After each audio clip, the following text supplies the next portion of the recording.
to Nerds Amalgamated. I'm the professor and my co-host is the DJ. How have you been going, DJ? I've been good. I just been enjoying myself watching the Milk Crate Challenge videos that's been popping up the internet these days. Oh boy. Look, I know you're pretty dumb sometimes, but please tell me you're not that dumb. What? I just want to see the fun and the hype and all this, the fanfare and everything. Just don't try to do it. Oh, I'm not gonna do it. No, hell no.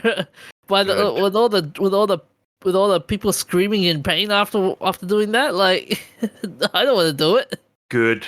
I mean, it's not even for a worthy cause, if I recall. Not like the Ice Bucket Challenge. No, the Ice Bucket Challenge was significantly less likely to harm you than the Milk Crate Challenge. Like, there might have been one or two people who had heart attacks or hypothermia or something, but I don't think I've seen a single Milk Crate Challenge video where somebody hasn't gotten hurt. But speaking of hurting people, our first topic tonight is about aggression in video games, and it's not what you're probably thinking. You're probably thinking we're going to go on with that tired old argument about whether games cause violence. I can hear Jack looking out in the window going, someone talking about me? Yeah, screw that guy. And that organization, Mothers Against Video Games, or whatever it was called. Oh, yeah. So, I've come across this paper on the connection between real-world circumstances and online player behavior, specifically in EVE Online. So, they've gone through EVE Online and collected data based on the violent acts and the economic acts that players engage in. So, violent acts are obviously killing people, fighting enemies. Economic acts are trading and collecting resources. And they found some really interesting correlations here. So it's not clear which way around it goes, but people who live in a place that is more violent are less aggressive in video games. So is that because they're using it as an escapism from their real world problems? Or is it because video games are the people who are violent in video games then don't go out and kill people in real life? Oh, that's an interesting question.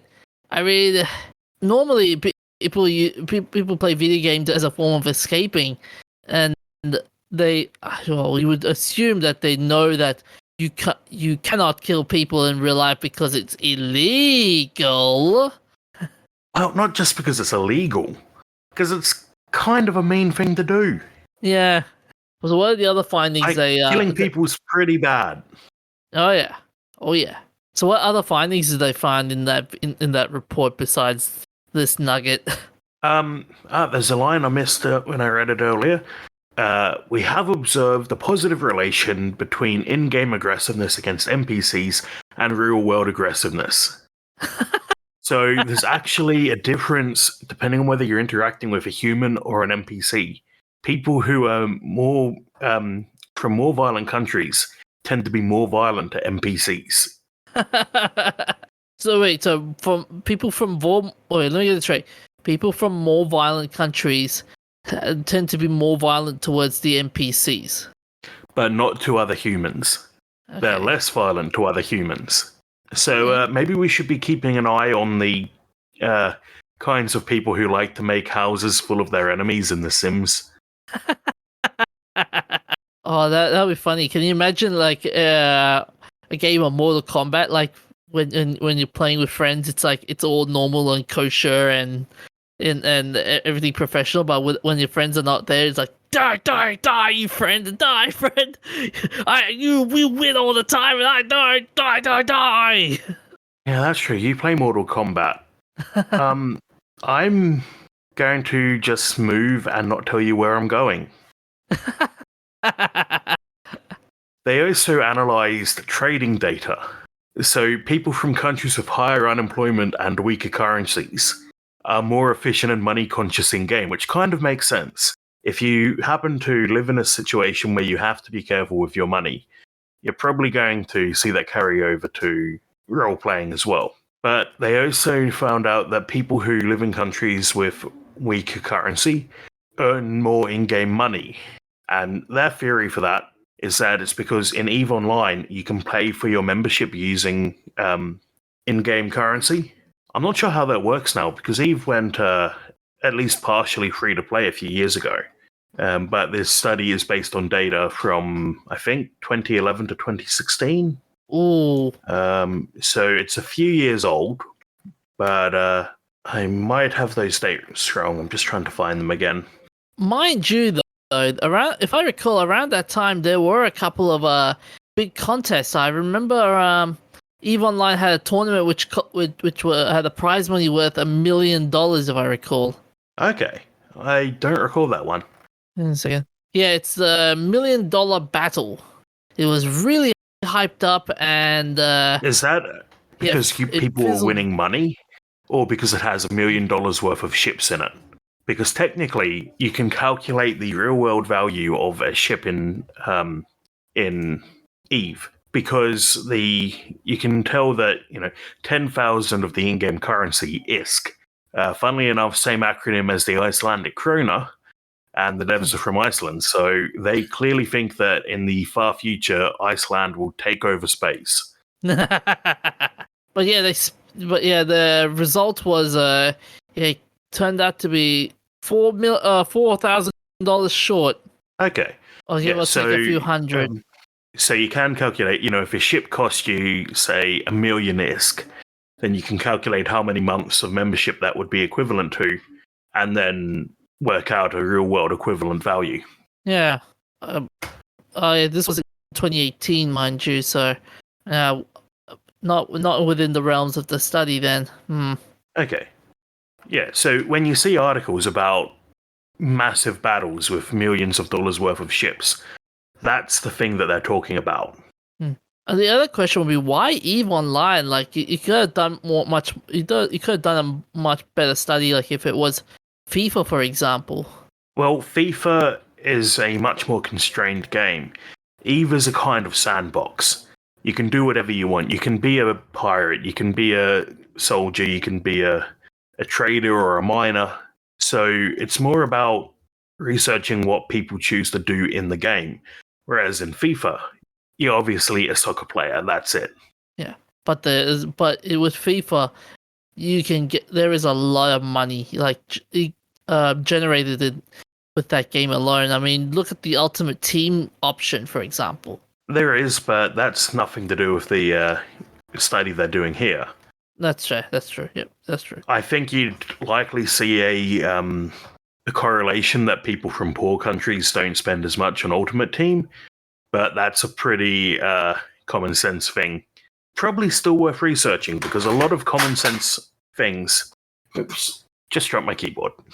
A lot of common sense things are not common sense and don't reflect reality. So it's still worth researching things. Yeah. So what are the other stuff they've explored in the article? So it's really just the violence and the economics. I'm surprised not many organizations have done announcements when this report came out. I don't think anybody really cares. It's a fairly academic topic. So apart from the people who want to make video games look bad by tying every school shooter to video games, because this actually makes video gamers look good. If video gamers tend to be less violent than people in real life. There is, though, a study that they've linked in their references. Violent video games and real-world violence, rhetoric versus data. In the US, violent crime decreases in response to the release of violent video games. So, this whole notion of video games cause violence, this whole report and just blasts that narrative out of the window, basically. Well, the violent video games report does. Yeah. This one doesn't, obviously. From a game developer standpoint, when you see reports like these, does it affect you in a big sense, or in I already knew this? I think the main impact might be in marketing. If you're seeing that people are less violent in video games when they live in a violent place, maybe there's a correlation to be found there that they're more likely to play like chill games like Stardew Valley or Animal Crossing that don't have violence in them. But that would be probably a separate study. Would it also affect the game's ratings as a whole? No. No? I don't think it will. I think we're a long way from seeing any further changes in the rating systems because the people in charge of the rating systems tend to be older and not as receptive to making change to begin with, as evidenced by the many-year-long battle to get an R18 rating for video games in Australia. Oh, don't get me started on that drama. Get you started? Don't get me started.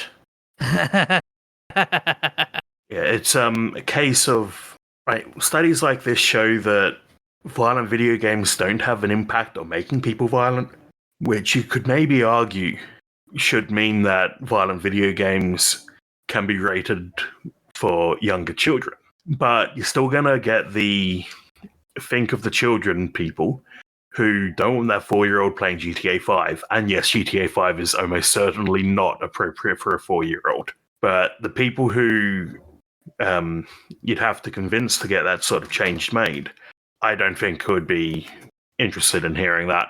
And I don't know that we really need to. I mean, the R18 rating is now a thing in Australia. I think they're still a bit tight with it. There are games that can't be sold here because even though we have R18, they're still banned because they're so abhorrent. Most of them aren't that bad. But you reckon this this report will give them a bit more, would give the ratings boards a bit more wiggle room in terms of like, okay, this may give us some. Not immediately. Not immediately? No, give it another 10 or 20 years. Hopefully the people in the Bureau and responsible for classification around the world will cycle out and be replaced by younger people with more open views about this. But I think we need to wait for that to happen first. Because I think that's been one of the big things holding back things like the R18 rating in Australia. That the Bureau is a bunch of people, like older people.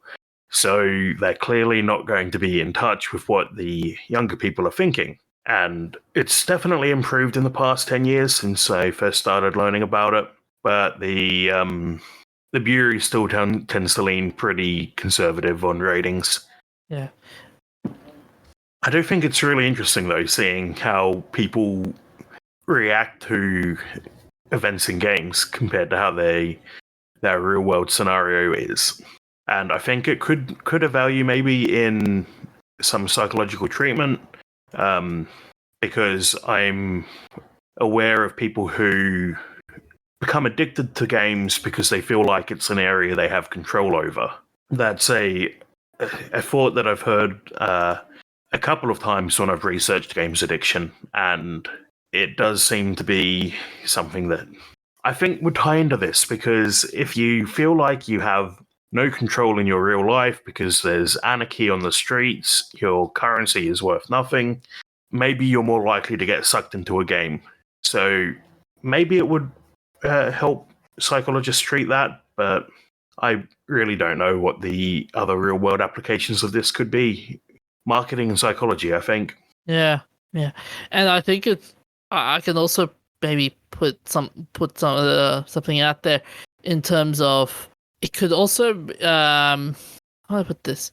It could also take out the whole take out the blurry line between like what really happens but in the life of a gamer, and you know how when media always portray the gamers as like, oh, a bunch of smelly old dudes in the basement eating chips on a table and shit and stuff like that, which hasn't been true for decades. Yeah, and like, I think statistically, if you count all games, including mobile games, the average gamer is like a 35-year-old woman, but middle-aged women tend to drift towards casual games like those Facebook games, Farmville and all that, and mobile games like Candy Crush. Whereas there's also a demographic shift into action games as with younger people. Yeah. I think this report will just blow that narrative out of the window in terms of, video games causes violence. Nope, this report just basically just proves your argument right there. No, I don't think so. You don't? No, I don't think it really proves that at all. I do think, though, that it would be really interesting to see this applied to more areas. So now we've covered violence and aggression and economics. I'd really like to see the same sort of study done on other topics. Like, are people who come from countries with good healthcare more likely to play medics? I don't know. I'm just coming up with random ideas now. Can you imagine, like, all those countries playing Surgeon Simulator? Like, here we go. Well, maybe people in the US play the really hardcore surgeon simulators, like the actual accurate ones, to learn how to do their own surgery, so they don't have to go into debt. Can you imagine, like, being hired by the mobsters, like, to be the doctor? It's like, how long have you been doing this medical thing for? I haven't been doing much. I just learned it from playing Surgeon Simulator. Well, it depends. If it was Surgeon Simulator, I would hope not. They were not doing my medicine. But if it was one of the more specific ones, like the that game that was actually designed to train doctors to triage, then I'd feel a lot more comfortable. Do you reckon they should have explored the other games besides EVE Online, though? I mean, I think I might have circled this. I might have asked that question earlier, but yeah. Yeah, I think EVE's a good choice because it has that variety. I'm not sure of any other games where you could have done that sort of economic simulation. I am aware of other studies using games to simulate things. There's the infamous corrupted blood incident in World of Warcraft. So, in 25 words or less, not actually counting, a curse that a monster could put on you, corrupted blood, well, one of the bosses could put a curse on you called corrupted blood, which would cause you to take damage over time. This was a fairly high-level dungeon, but people figured out that if you got corrupted blood on you, and then teleported out of the dungeon, it wouldn't reset and you would still have corrupted blood. So trolls would go and get corrupted blood and then run through town spreading corrupted blood to everyone they could. And we thought that was extremely unlikely people would run around spreading COVID to each other. Yeah, a lot of people were comparing this to the COVID-19 pandemic, and boy, there is some eeriness. Yeah. I mean, there are some other games like they could have explored, like COD, where even like the amount of craziness that happens in that game, or Madden, for example. Well, COD's just one thing. It's just shooting people. You can't choose not to shoot people. The thing is, the games that you pick to study need to be games where you can choose not to take part in a particular part of the loop. But COD is such a tight, directed experience, I don't think you could draw any useful conclusions from it. Because it's either kill people or be killed. And nobody plays a game like COD to be killed. Yeah. I do like the corrupted blood incident, though, that people were actually going into towns and spreading it, but there were also people going into towns and healing people. So we actually had people playing medics and trying to prevent the spread. And, I remember when the first time I read about it, people were like, no, this isn't realistic at all because it's a game. Nobody cares if you die. But it was an interesting experiment nonetheless. Yeah, it's interesting. And that section that's been added to the Wikipedia page about comparison to COVID-19 is pretty interesting.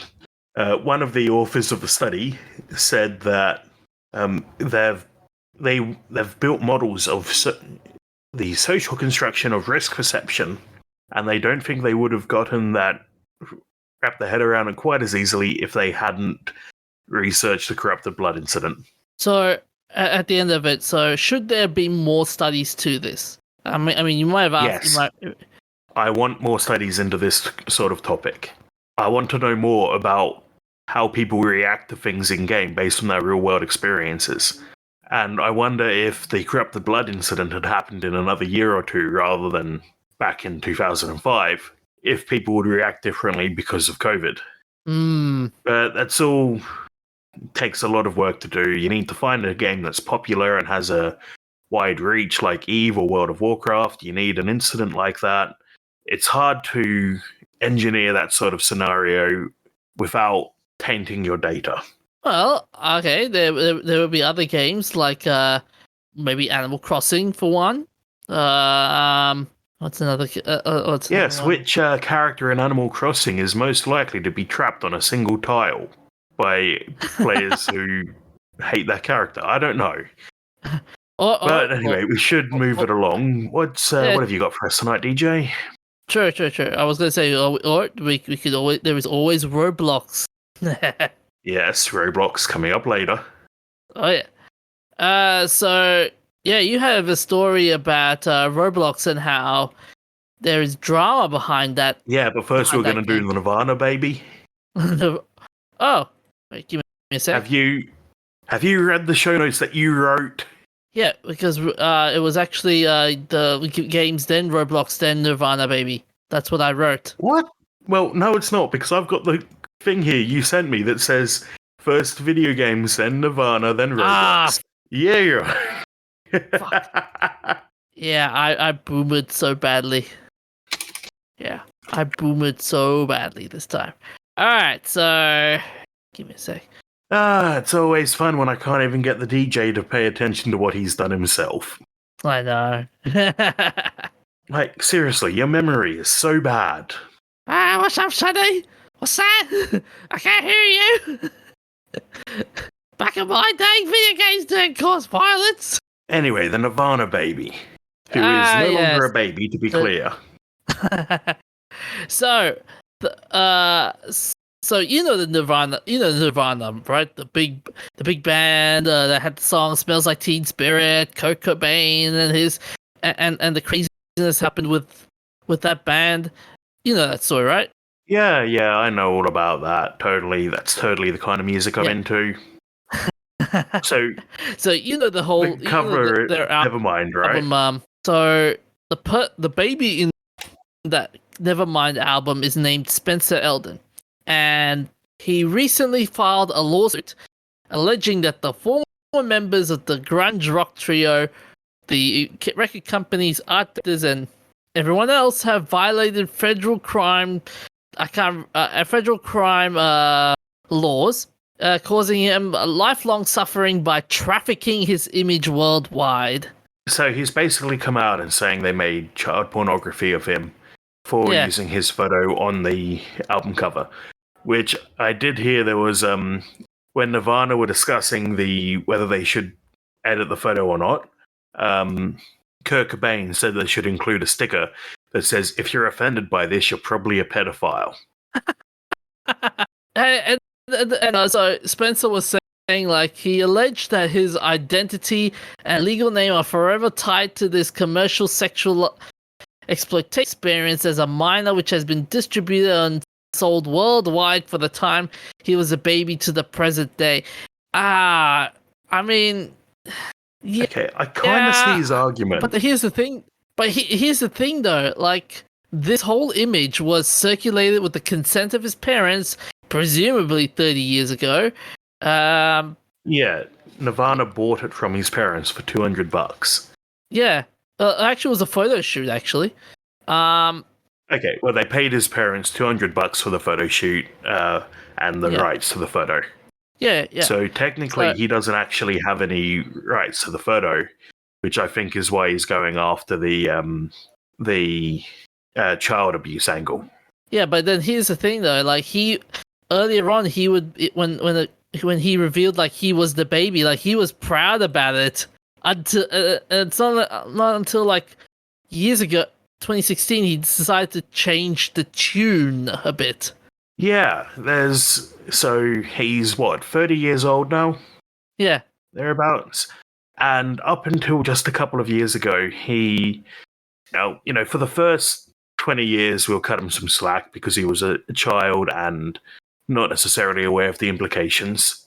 But he has also, up until just a couple of years ago, done reenactments of the photo.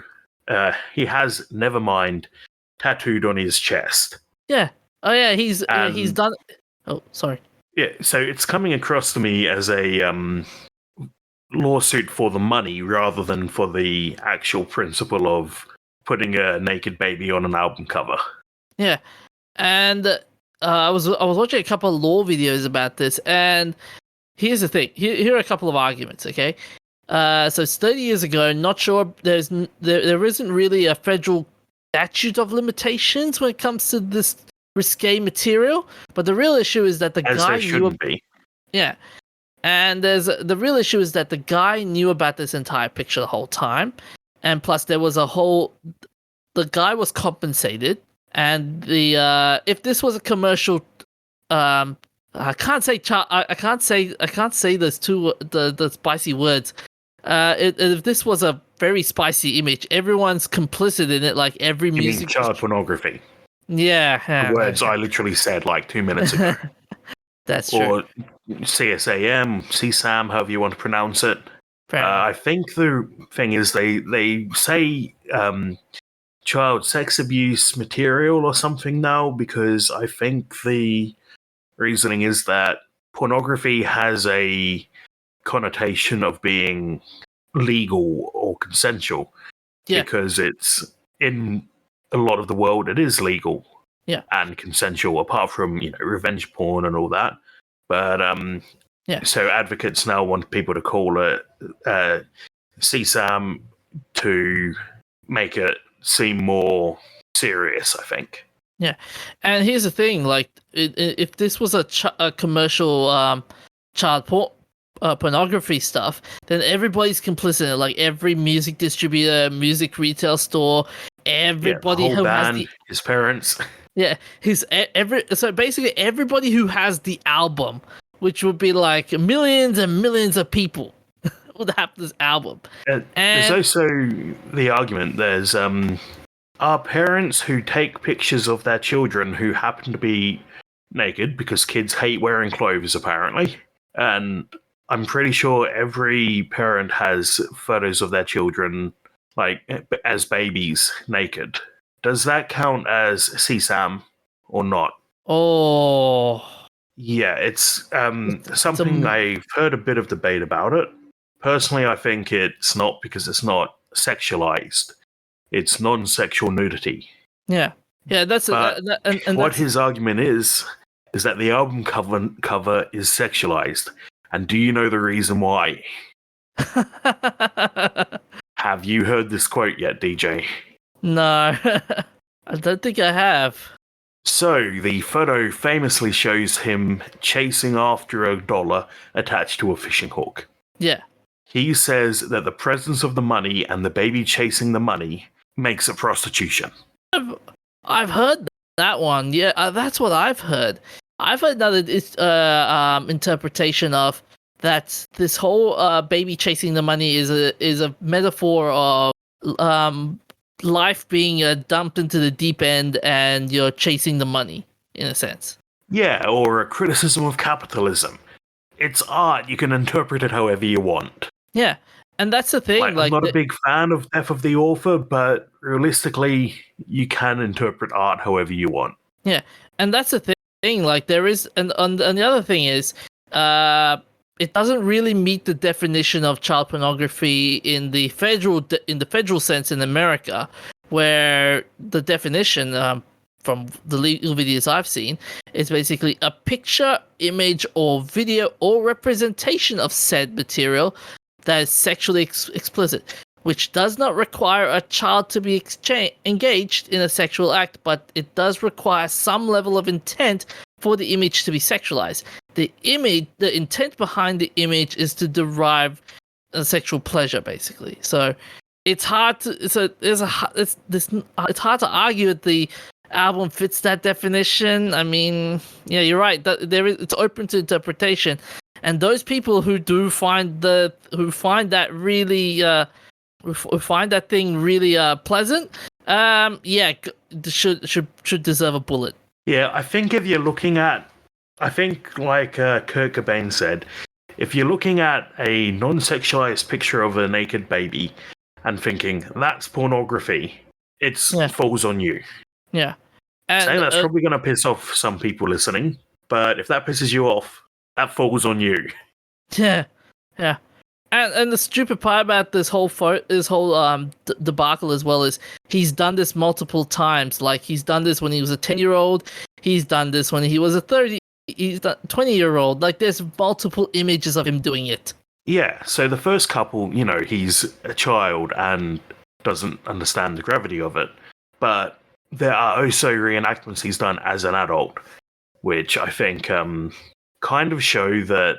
I think that supports that this is a bit frivolous, because it shows that it's only just now that he's suddenly got a problem with it. And that's why he's trying to sue. And he probably wants some money for it, which, understandable. A photo of you has gone around the world and you got $200 for it. I mean, if he was to basically say, like, I feel like I should be paid more for the artwork and stuff, then yeah, sure, fine, okay, he should be paid more for the royalties and stuff. But this feels like and plus, mind you, I agree. And mind you, this is 15 named defendants for $150K each. That just defendants. So that would be the band, the distributors, agencies, the studios, stuff like that, I assume. Yeah. So everybody that got involved, basically. The photographer to the parents. Yeah. Oh, he's suing his parents? No, I don't think so, but I wouldn't run past that though. But yeah, that kind of wouldn't surprise me at this stage. Yeah. He's suing everyone. But it also does it. There is an interesting argument. You know those like, what about those child actors and their and when they acted in movies and stuff? You reckon there'll be we might see this kind of a lawsuit as well? I think from the aspect of should probably have been paid more royalties, yes, but I think it's hard to argue that many other movies with children in them are CSAM, because like this is fairly obvious. It's a naked baby. You can make the argument that it's sexualized, with his frankly ridiculous argument that a naked baby trying to grab some money is a prostitute. But some movie with children in it, Jumanji, there's no nudity in that, obviously. The Parent Trap, there's no nudity in that. So I think maybe you'll see people arguing that they should have gotten more royalties, which is the same sort of lawsuit that Scarlett Johansson is taking against Disney at the moment. Yeah.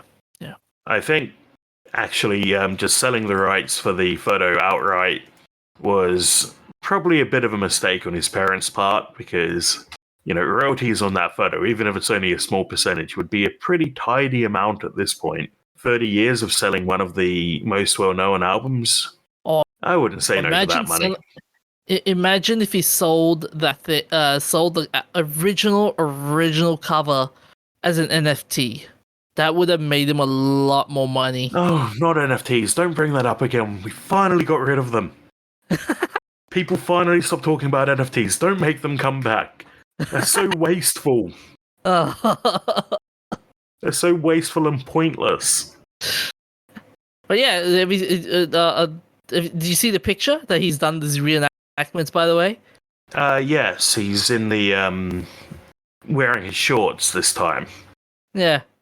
Because it is a lot more controversial to see a grown man naked than it is to see a naked baby. Uh-huh.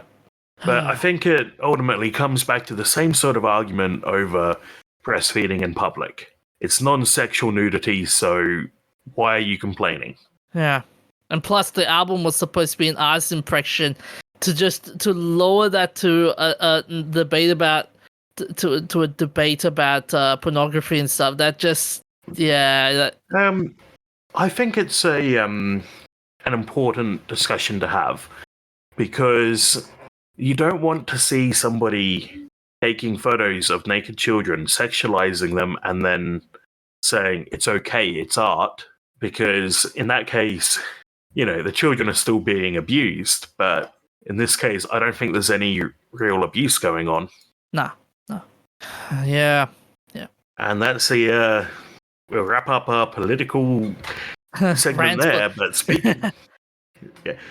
speaking of babies, have you ever played Roblox, DJ?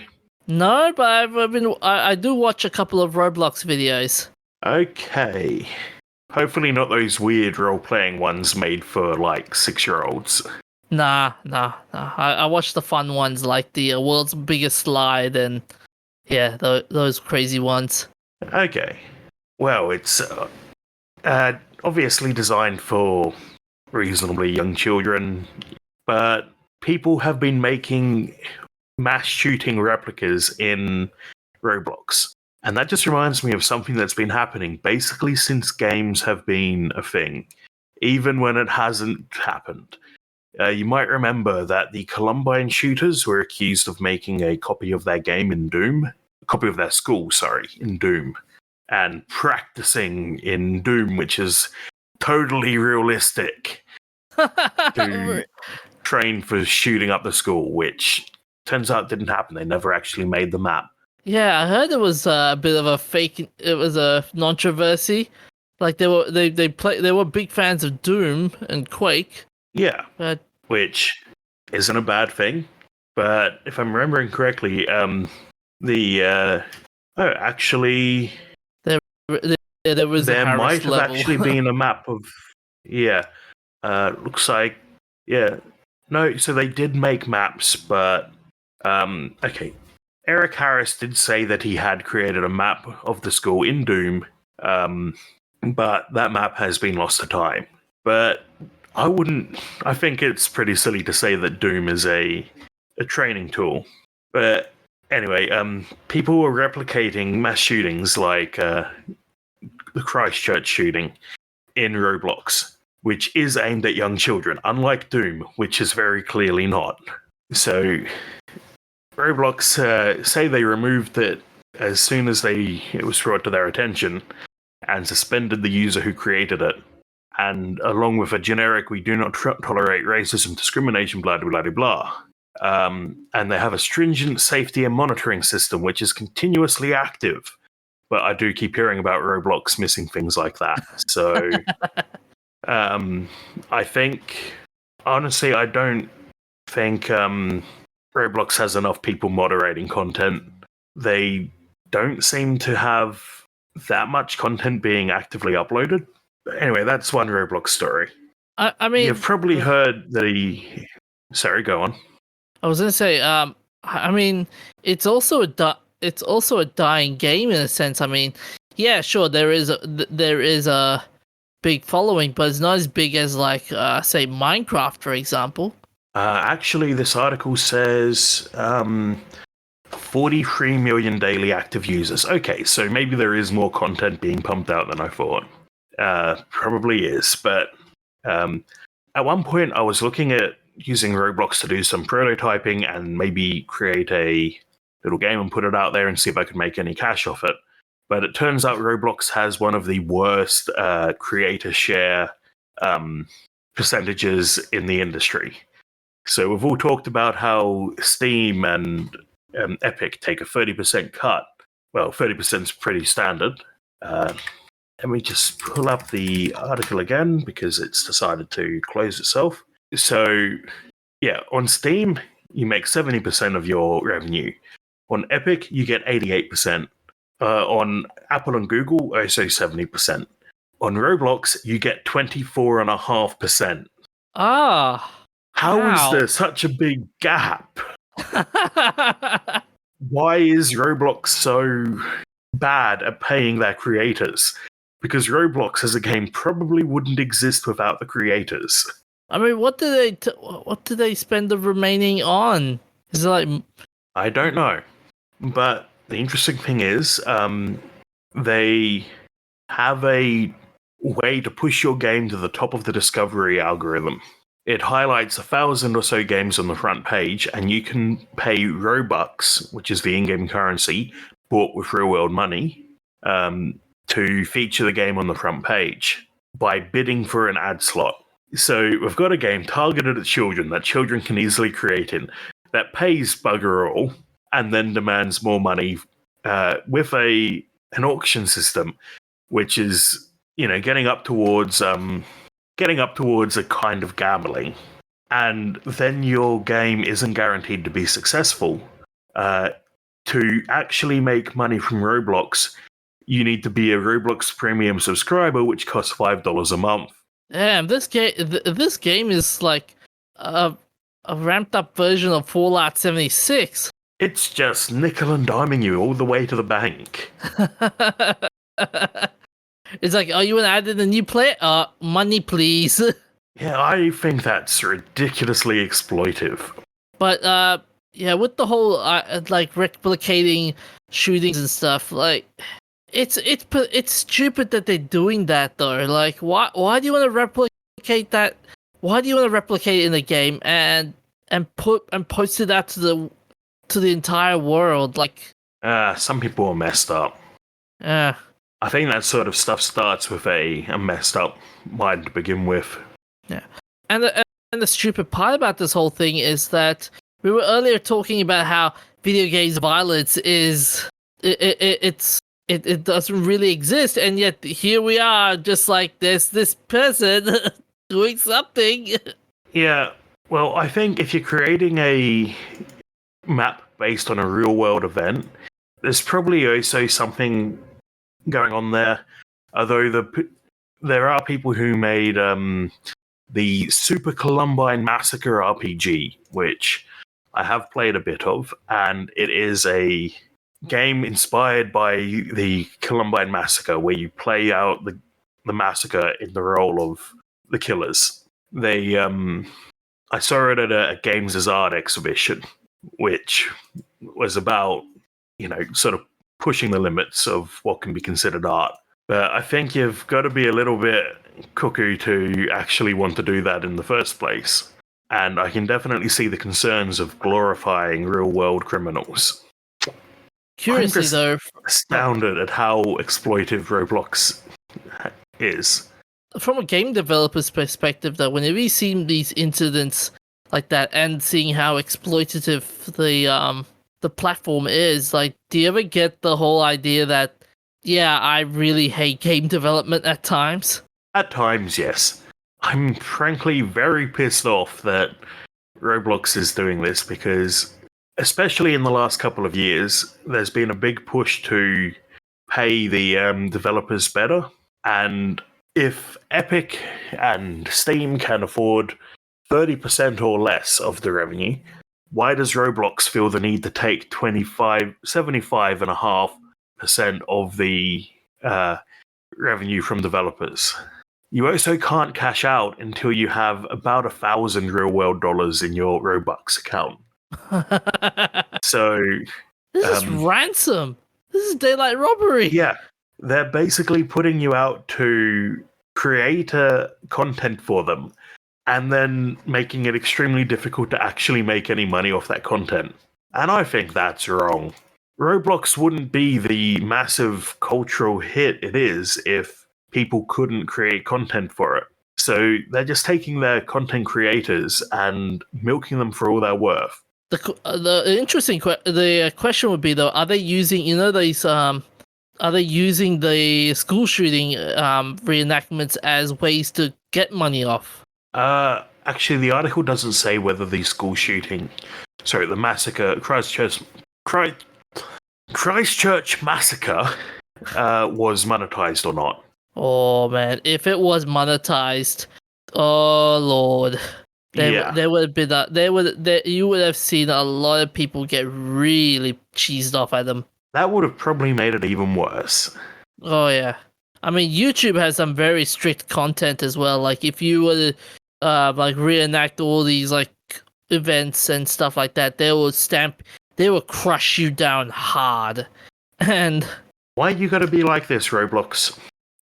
so moving forward from this though, do you reckon we should see more and more control over game development as in general when it comes to recreating real world events kind of thing? Like, let's say, okay, Columbine massacre, bad, but let's say if you want to recreate, for example, what name a big event that's okay, Pearl Harbor, for example.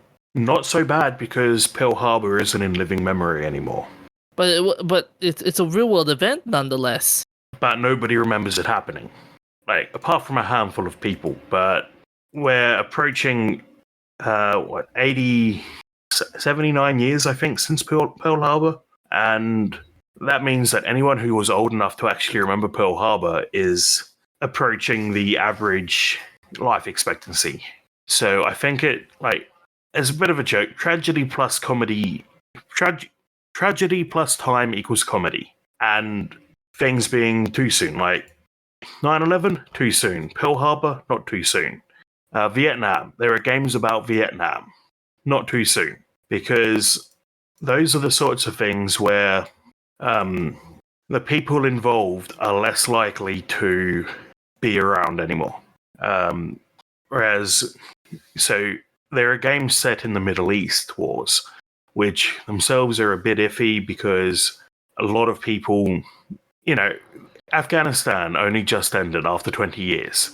So all these games that have come out in the past 20 years in the Middle East have been about wars that people have actually lived through and are still alive. And sometimes those games try to tackle real-world events there, which they don't do very well. 6 Days in Fallujah, or Fallujah, I'm not sure if you pronounce the J in that, is coming out soon after 9 years since they put it on hiatus. The developers say they don't think they need to show the atrocities in one of the most controversial wars in the past century. And I think that's the wrong way to go about it. I think if you're going to represent a event like that artistically, you need to acknowledge the atrocities. In this case, they're just specifically taking the Battle of Fallujah, which is a very significant battle, and kind of making light of it.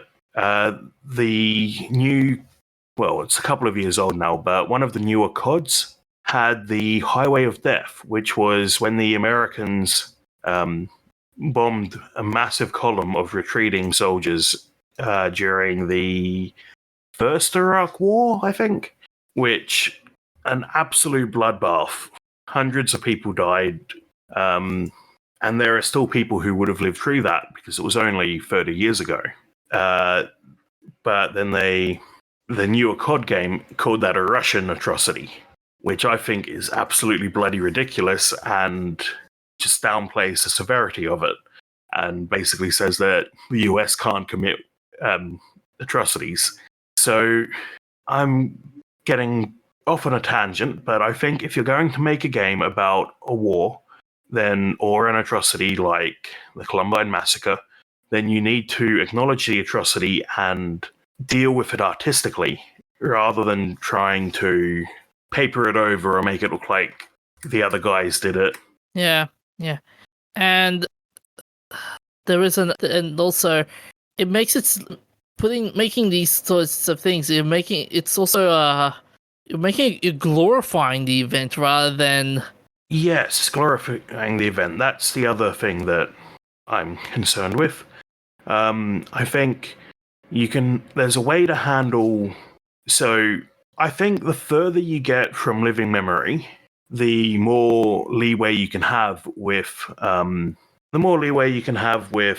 creating a less accurate portrayal.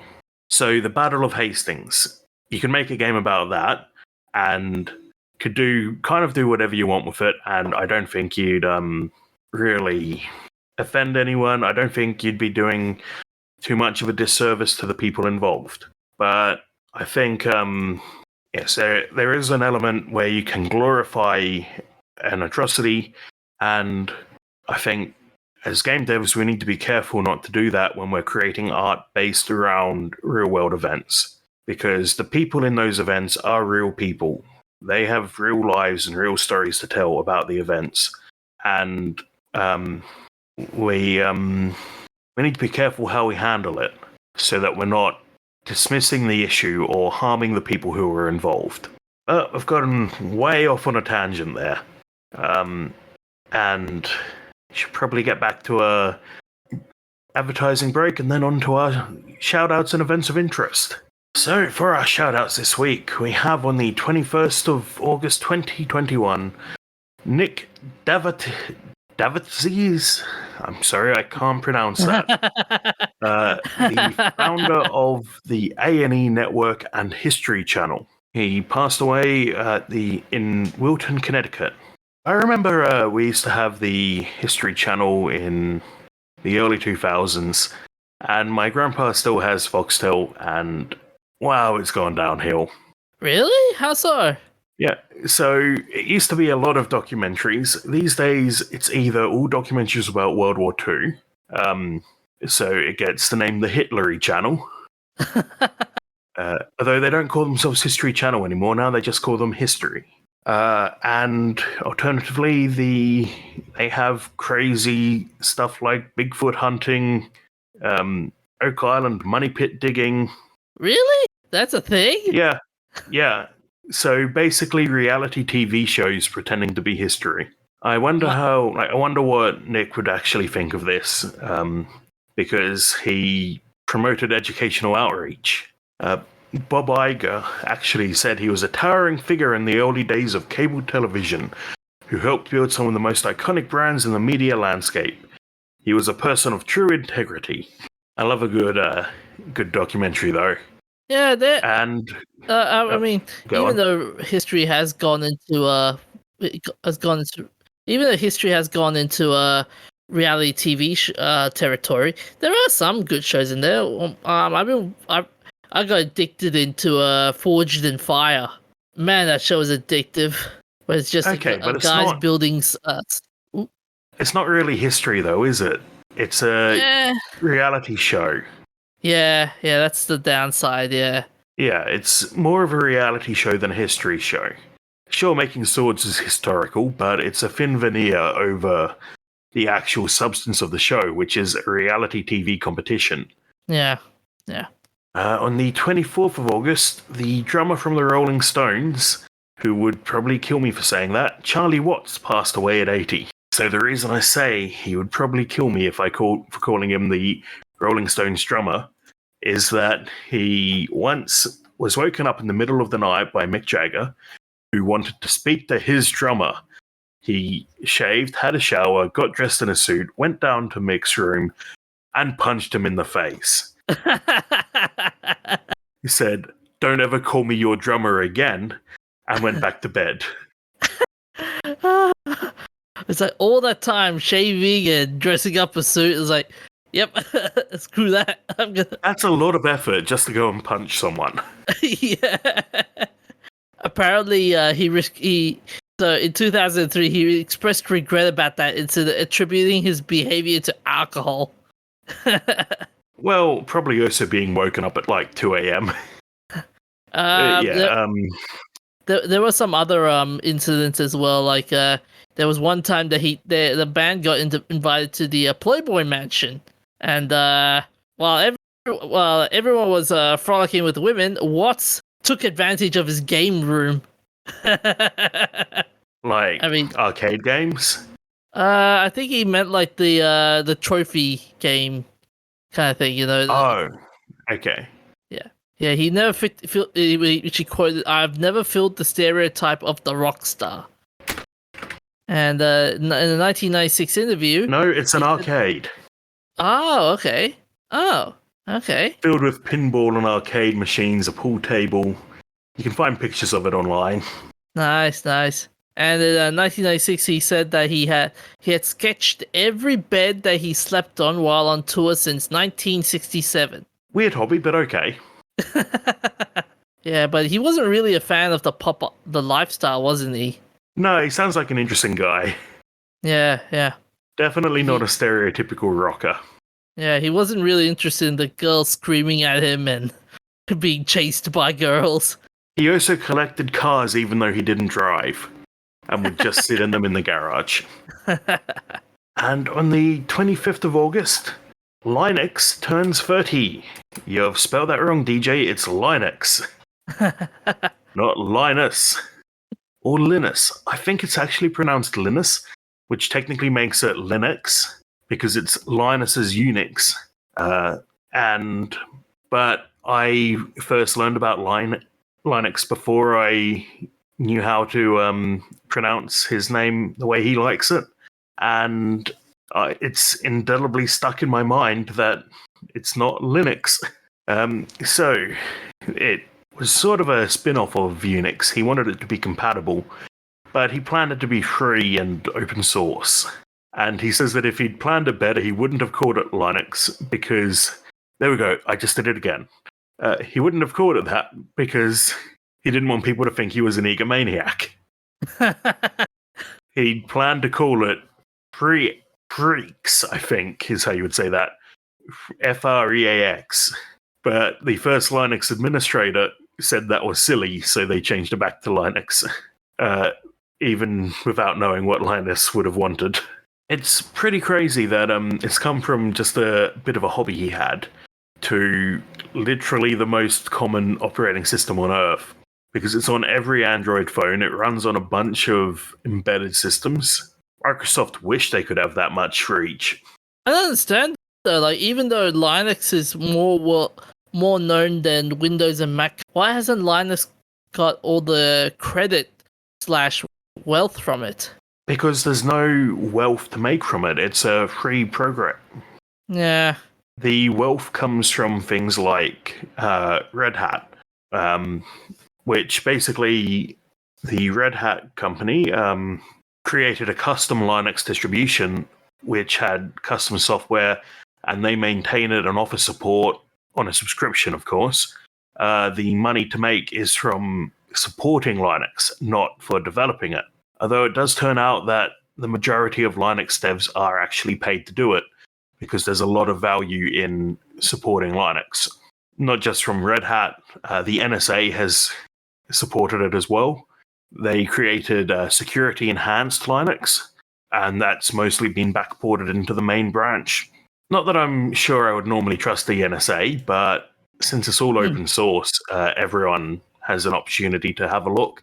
I do wonder, though, there's so many lines of code, how many of them have actually been reviewed by people? And for our remembrance, we have William Herschel on the 25th of August, 1822. He was a German-born British astronomer and composer.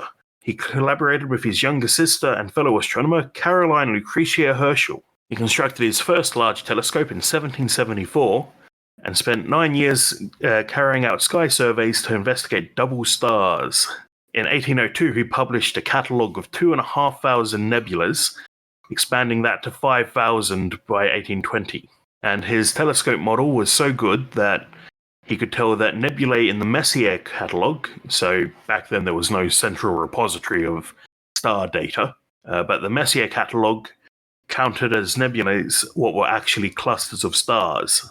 So a nebula is a cloud of dust, basically. And on the 13th of March, 1781, he discovered a new object, which is a planet with the most embarrassing name, Uranus. No, it's Uranus. It was the first planet to be discovered since antiquity, so up until Uranus was discovered, or Uranus, if you want to pronounce it that way so you don't say anus, all of the other planets were known to ancient people. And that's why many of them have Roman names. The Romans knew about most of the planets. As a result of the discovery, George III appointed him court astronomer. He was elected a Fellow of the Royal Society and pioneered astronomical spectrophotometry using prisms and temperature measuring equipment to measure the wavelength distribution of stellar spectra, which is really interesting because there's lots of things you can tell by looking at the wavelength of the light coming from a stellar object. You can tell what kind of gas it's made up of, what temperature the star is. It's all really cool.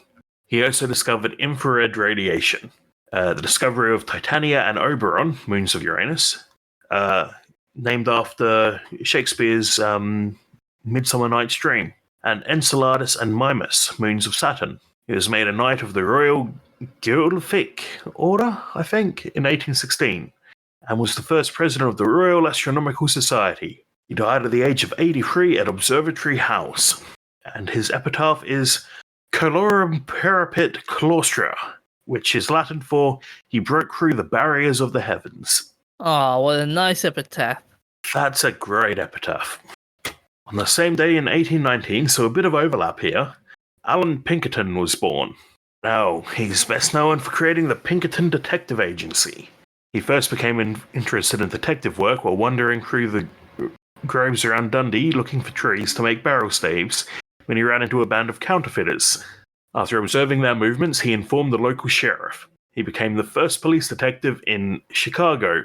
In 1850, he founded the Northwestern Police Agency, which later became Pinkerton and Co., and finally Pinkerton National Detective Agency, which is now known as Pinkerton Consulting and Investigations. The Pinkerton logo was a wide-open eye with the caption, "We never sleep." They're famous for solving train robberies. He was also head of the Union Intelligence Service during the U.S. Civil War, protecting Abraham Lincoln from assassination and identifying troop numbers in military campaigns. Which all sounds all fine and dandy, but it turns out that all this work he did training agents has led to the Pinkertons now being union busters. Oh. Yeah. Apparently Pinkerton was pretty pro-labor as a young man, although he opposed strikes and distrusted unions. And now Pinkertons are hired by companies like Amazon and Facebook to break up union people. They're not the most popular people among the left-leaning society. Can you imagine the Pinkertons at Riot Games and Blizzard Entertainment? Actually, did Blizzard hire them? I think Blizzard might have hired them. I vaguely remember seeing this the other day. Yes. Back in July, they hired the Pinkertons. Oh. Which, it's a pretty obvious sign that you're going to try to stop your workers unionizing at this point. But they hired them to do an internal investigation. Whatever that means, which could totally just be investigating employees likely to form a union. Not to mention suppressing evidence, as recently revealed. Yes. The Blizzard executive team should all stand down. As well as Yves Guillemot from Ubisoft. Are there any game developers who aren't horrible people anymore? Me. I've just got to actually get around to releasing another game. And for our event of interest, on the 25th of August 1957, the film The Invisible Man vs. the Human Fly released. It's a Japanese film by Mitsuo Murayama, starring Ryuji Shinagawa and Yoshiro Kitahara. And the plot summary: a serial killer with a peculiar method of stalking and killing his victims comes face to face with a police officer turned invisible by a scientific experiment. This is like King Kong versus Godzilla all over again. It's like, who will emerge triumphant? Yeah, in English, it was called The Murdering Might. And the movie known in the West as The Fly, the famous one where Jeff Goldblum turns himself into a fly accidentally, that is a great movie. Horribly gory, but great. I remember seeing it once when I was home alone, and then the sequel was on because it was a movie marathon, and my parents walked in during the only sex scene. And that's how the professor became the professor. The Fly was released in Japan as Fear of the Fly Man. The Invisible Man vs. the Human Fly predates the... Oh no, I'm thinking of a different The Fly movie. I'm thinking of the one from the 80s. The one we're talking about here is the one from 1958. So the Invisible Man vs. the Human Fly beat The Fly by a year. Ah. I haven't seen the original The Fly, but I understand it's a lot less body horror because he actually just gets turned into a fly rather than going through the whole slow transformation. And finally, on the 25th of August 1989, Voyager 2 made its closest approach to Neptune. At the time, Neptune was the last planet in the solar system, because Pluto passes within the orbit of Neptune. So the observations from Voyager 2 were able to prove that there was no unseen planet, although that idea has come back in vogue recently. But the orbits of Uranus and Neptune were incorrectly calculated because the mass of them was incorrectly measured. The Voyagers are some of my favorite spacecraft. I love the stuff they've got on there, like the map to find Earth. It's just really interesting to me because it's like if you were trying to communicate with someone, I think it's why the movie Arrival clicks for me so well. Because if you're trying to communicate with aliens with no common language and no common experience, how would you do so? Turns out the best scientists we have decided that the answer was measuring the rotation of pulsars to find the Earth and communicating time by using the frequency of a helium atom. You can actually find recordings of the golden records on the internet too. Well, that's all we have for tonight. Where can they find us, DJ? They can find us on Facebook, Instagram, Twitter, that'snotcanon.com. We have an archive of our old episodes. And they can also find some new That's Not Canon podcasts, such as WTF is Happening, the podcast. Join us, Maddie and Nick, as we rant about the latest film, TV, music, and pop culture moments. We're overflowing with opinions, both valid critiques and downright ridiculous pet peeves. So come along for the roll, because it's sure to be hilarious. Sounds fun. Well, that's all we have for tonight, so look after yourself, stay hydrated, and we'll see you next time. See you next week.